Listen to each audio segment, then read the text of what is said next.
Olá, tudo bem? Estamos aqui para dar continuidade ao nosso estudo e essa segunda parte nós vamos procurar entender como a gente deve fazer para entender as profecias. Que método usava Jesus para explicar as profecias?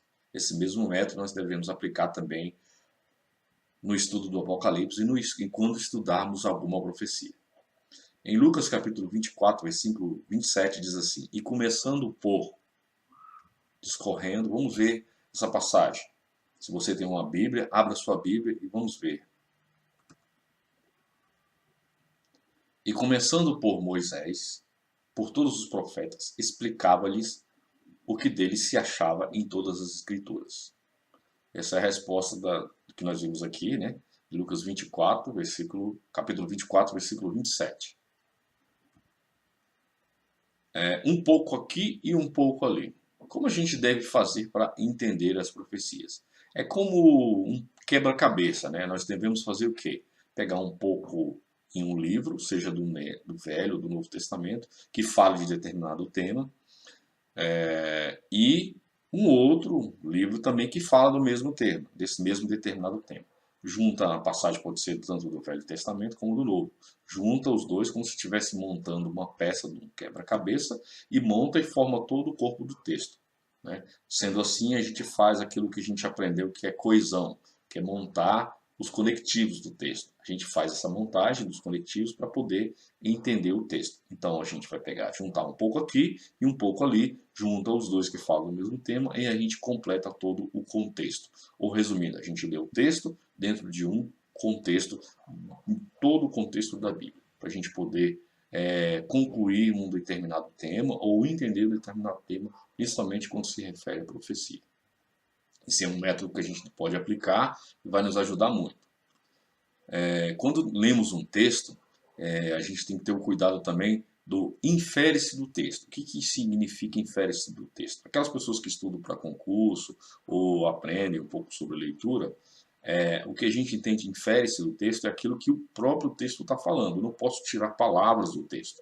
Eu não posso dizer que o texto está falando de determinada coisa sem que o texto não está. Ao ler o texto, ele não fala, nem no seu contexto, nem no texto. Então a gente tem que se prender ao que o texto está falando. E quando fala se prender ao texto, ou infere-se do texto, a gente tem que se preocupar também com o autor. O que o autor queria falar quando disse determinada coisa. E é isso que a gente tem que se prender quando está lendo o texto. Okay? Comunicação por símbolos. O que você vê quando você está diante de tais símbolos? Esses símbolos pertencem ao nosso dia a dia, à nossa era, né? Imagine pessoas da era antigas se vissem esses símbolos não iam entender nada. Mas nós que vivemos nessa era atual, quando nós nos deparamos com esses símbolos, nós já entendemos e fazemos uma leitura do que esses símbolos se tratam, né? O Apocalipse também não deixa de ser de utilizar símbolos, né? Símbolos para poder nos remeter a outras coisas. E esses símbolos são apresentados no livro do Apocalipse. Nós vamos ver algum desses símbolos aqui no decorrer desse estudo. Símbolos na Bíblia. Na Bíblia podemos ter uma linguagem simbólica para representar algo como vimos agora há pouco nos símbolos representados, né? Esses símbolos aqui que nós vimos aqui representado nos remete, já nos dá uma ideia do que faz referência de algo. A mesma coisa na Bíblia. Nós vamos ver alguns símbolos dentro do Apocalipse, dentro do estudo profético, que nos vai remeter a algo, nos vai levar a uma interpretação, a um entendimento. Abra sua Bíblia em Apocalipse capítulo 1 e versículo 11. Ele diz assim: Que dizia, eu sou o Alfa e o Ômega, o primeiro e o derradeiro. O que vês, escreve no livro e envia às 7 igrejas que estão na Ásia, a Efeso, e a Esmirna, e a Pérgamo, e a Tiatira, e a Sardes, e a Filadélfia, e a Laodiceia. Então Deus fala para... Primeiro se apresenta, como eu falei, a primeira coisa que Jesus faz no livro do Apocalipse é se apresentar.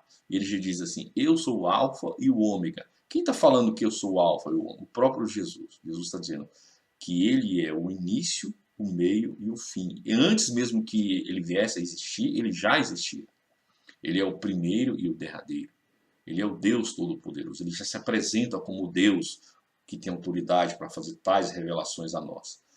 E ele fala para o profeta João, que foi quem escreveu o livro do Apocalipse, para que ele enviasse todas essas cartas, todas essas mensagens às igrejas da época.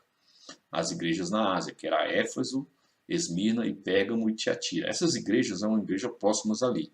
Quando fala em igrejas próximas, está se referindo a todas as religiões. Ou seja, está fazendo uso de uma figura de linguagem para dizer, ó, todas as mensagens, todas as visões que tu recebestes da minha parte, tu deve enviar a todas as religiões, não importa qual. Foi essa a missão que Deus deu para João, que assim fizesse ao escrever o livro do Apocalipse, para que essas mensagens chegassem a todas as religiões do mundo inteiro. Apocalipse capítulo 1, versículo 12 diz: Virei-me para ver quem falava comigo, e virando-me, vi 7 castiçais de ouro.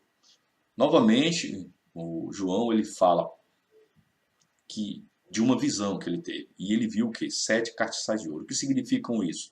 No decorrer dos estudos nós vamos aprender o que são esses 7 castiçais de ouro. Está vendo que ele está utilizando aí da visão que ele teve, e essa visão ela é simbólica.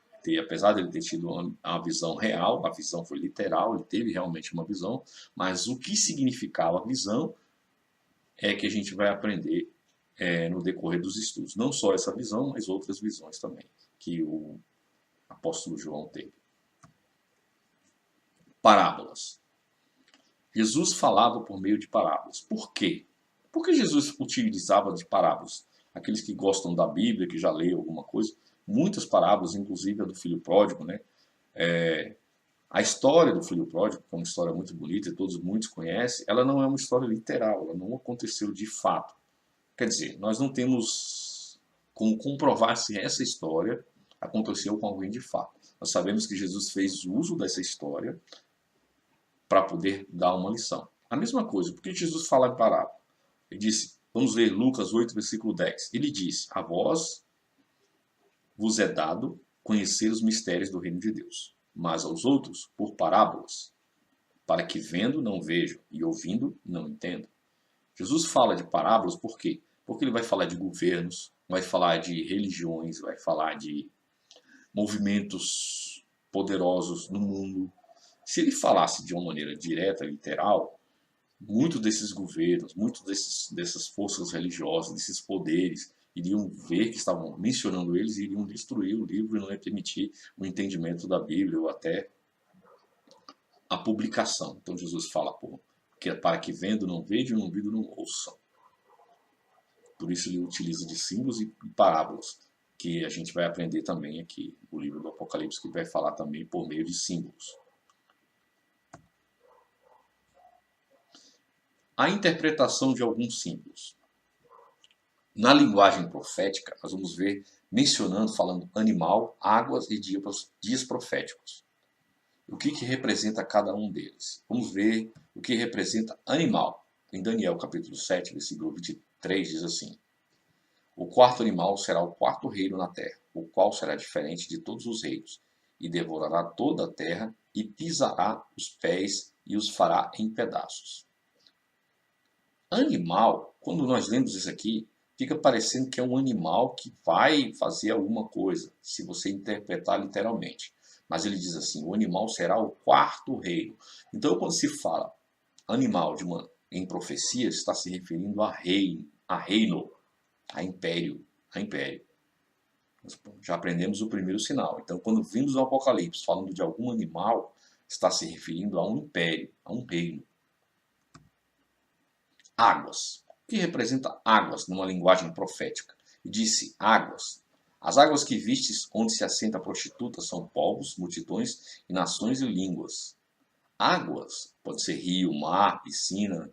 Quando se refere à água numa linguagem profética, está se referindo quem? A pessoas, a multidões, a grande quantidade de aglomerações de pessoas. A grandes multidões.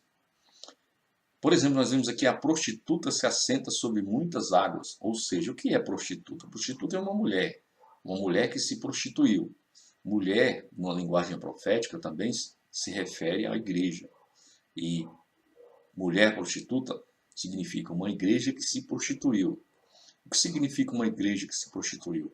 Dentro do estudo do Apocalipse, nós vamos mencionar, como eu falei, algumas igrejas, algumas religiões. Com todo o meu respeito aqui a todas as igrejas, todas as religiões, mas nós vamos mencionar de maneira histórica para poder narrar fatos, não assim com o intuito de querer criticar a religião de ninguém ou apontar alguma coisa relacionada à fé de ninguém.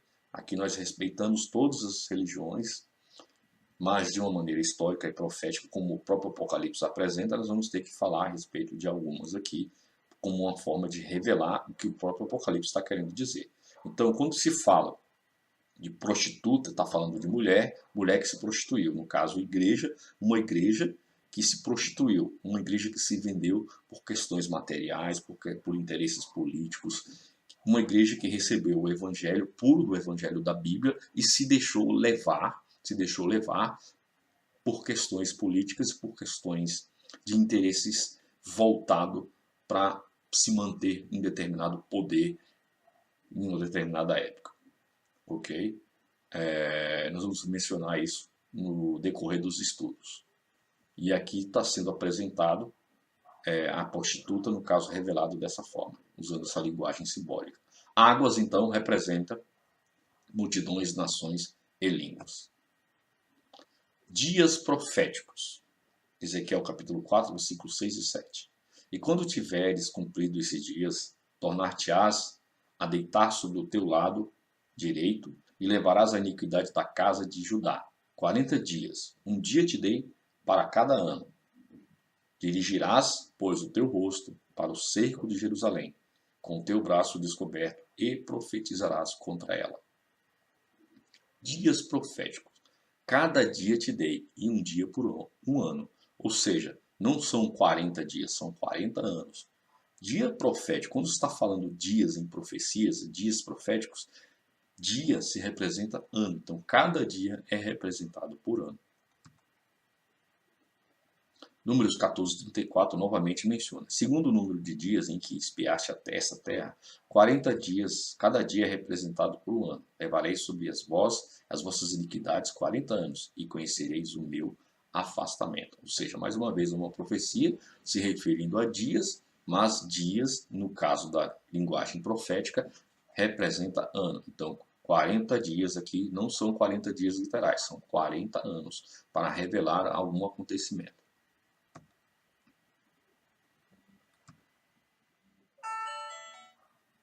Autoridades da profecia bíblica. Qual é a autoridade da profecia bíblica? Leia em 2 Pedro capítulo 1, versículo 16, depois do versículo 18, depois do versículo 19.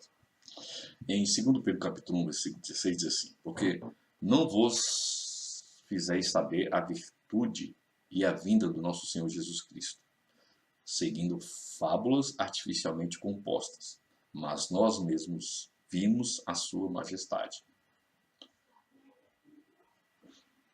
A autoridade da profecia bíblica, ela pode ser aceita com firmeza, com confiança. Não se baseia em fábulas ou historinha, como a própria profecia diz. O apóstolo Pedro aqui está se referindo a coisas que ele vivenciou, que ele viu e que ele testemunhou. Então nós podemos estar certo de que as profecias da Bíblia e o estudo dessas profecias, como nós vamos fazer o estudo do Apocalipse, elas são confiáveis, não são fábulas, como muitos querem apresentar. Eles, os discípulos, são testemunhas reais do que aconteceu com Jesus. Eles viveram com Jesus, eles viram Jesus subir aos céus com seus próprios olhos e eles testemunham isso. Os discípulos não só são apenas discípulos, são testemunhas também dessa autoridade profética da palavra de Deus.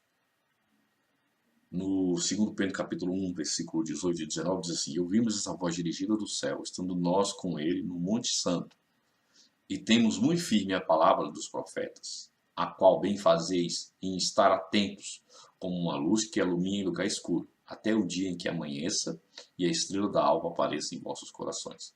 Então, mais uma vez, ele reafirma que ele viu e testemunhou, e que podemos confiar com a palavra correta e que as coisas vão acontecer. E que as palavras das profecias são como luz que ilumina lugares escuros. Então, a autoridade da profecia bíblica, ela é uma autoridade divina, e devemos crer e confiar.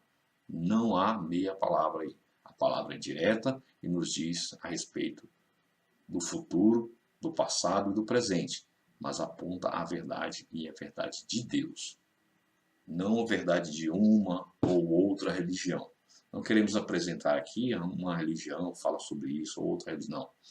Nós queremos falar aqui o que o Evangelho, o que a Bíblia, o que a palavra profética se refere a determinado tema, determinado assunto. E nós podemos confiar nessa palavra profética, porque ela vem de Deus.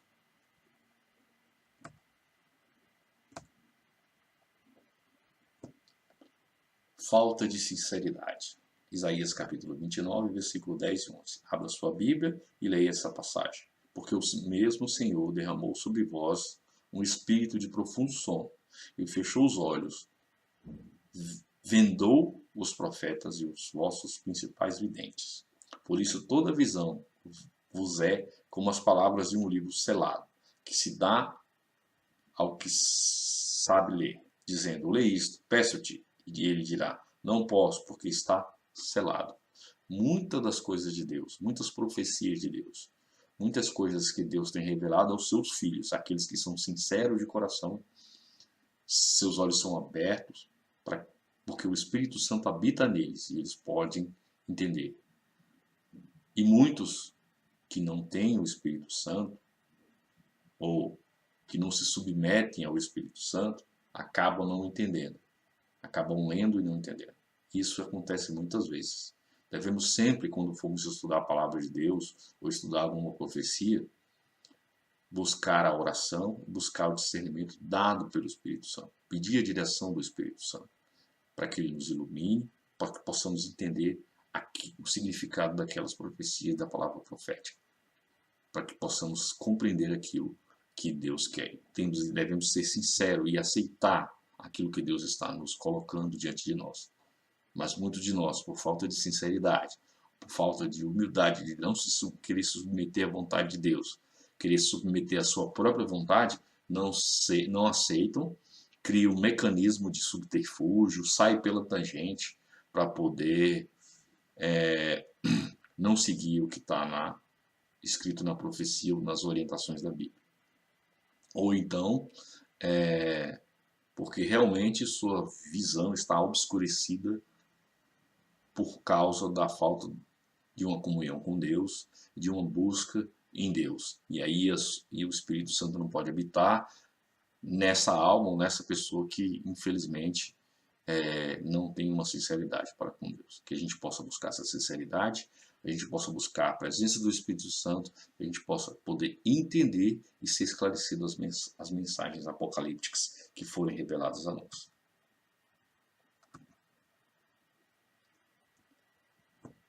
O conto da Escritura é inspirada pelo Espírito Santo. Em 2 Timóteo, capítulo 3, versículo 16, diz: toda a Escritura é divinamente inspirada e proveitosa para ensinar, para redaguir, para corrigir e para instruir em justiça. Ou seja, toda a Bíblia é inspirada por Deus. Não existe nenhuma parte da Bíblia que não é inspirada por Deus. Quem escreveu a Bíblia? Foram homens.